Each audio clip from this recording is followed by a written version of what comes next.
Bueno, a lo largo del año nosotros vimos dos tipos de enlaces. El enlace iónico y el enlace covalente. El enlace es lo que hace que dos átomos o más estén unidos y por lo tanto se forma un compuesto, que puede ser un compuesto molecular o puede ser un compuesto iónico. Para poder determinar qué tipo de enlace vamos a representar, tenemos que tener y recordar el concepto de electronegatividad.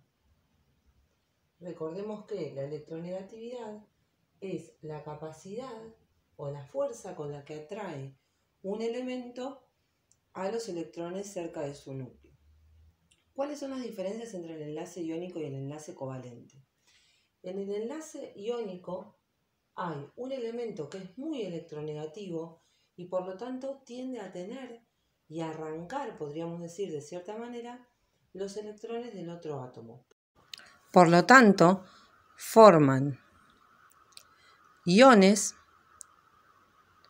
que pueden tener una carga positiva, que reciben el nombre de cationes, iones con carga negativa, que reciben el nombre de aniones. En cambio, en el enlace covalente no hay ningún elemento que tenga tanta electronegatividad como para llevarse los electrones del otro átomo, por lo tanto los electrones se comparten. Y en este caso se forman moléculas. Vamos a usar ese valor de electronegatividad para terminar de definir si el enlace que vamos a representar es un enlace iónico o es un enlace covalente. Es decir, este valor de electronegatividad nos va a permitir definir de qué manera se establece la unión entre los distintos elementos. El valor de electronegatividad es un valor que obtenemos de la tabla periódica. Por lo tanto, para establecer si el enlace es iónico o covalente, utilizamos la diferencia de electronegatividad o delta E. Cuando esa diferencia de electronegatividad de los elementos que intervienen en el enlace es mayor o igual a 1,7, decimos que el enlace es iónico. Cuando la diferencia de electronegatividad es menor a 1,7, el enlace que vamos a representar es un enlace covalente. Vamos a ver algunos ejemplos para darnos cuenta cómo podemos saber si el enlace que mantiene unidos a estos compuestos es un enlace iónico o un enlace covalente. Lo primero que tengo que hacer es obtener esa información de la tabla periódica. En este caso, el compuesto que vamos a representar está formado por dos átomos de oxígeno. Por lo tanto, la diferencia de electronegatividad la voy a calcular de esta manera. Va a ser la electronegatividad de los dos átomos de oxígeno que intervienen en esa unión. Cuando yo me fijo el valor de electronegatividad de la tabla periódica, ese valor es 3,5. Por lo tanto, voy a restar esa diferencia y por lo tanto la diferencia de electronegatividad me va a dar 0. Eso quiere decir que el enlace que va a mantener unido a esos átomos de oxígeno es un enlace covalente.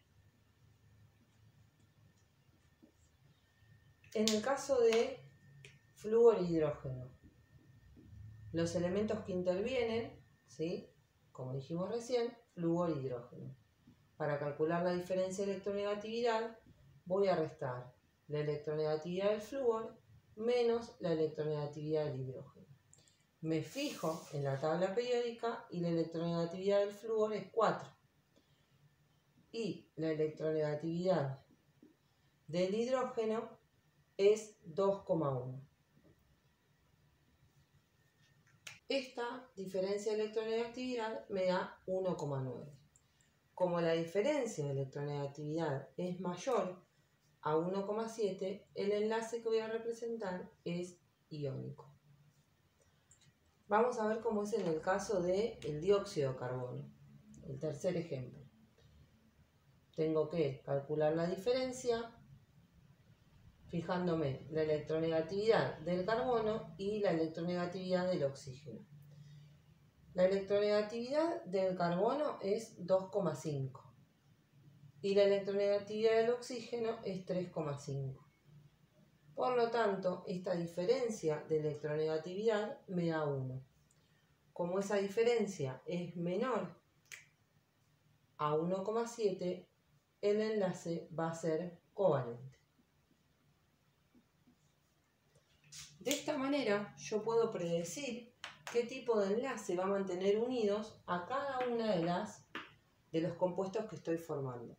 Siempre tengan en cuenta que es la diferencia de electronegatividad entre los dos elementos que forman ese compuesto, ¿sí? En este caso, como el único elemento que forma el compuesto es el oxígeno, por eso resto la electronegatividad del oxígeno.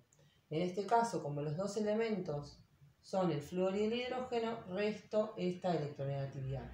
En este caso, como los dos elementos que participan son carbono y oxígeno, resto la electronegatividad de esos dos elementos.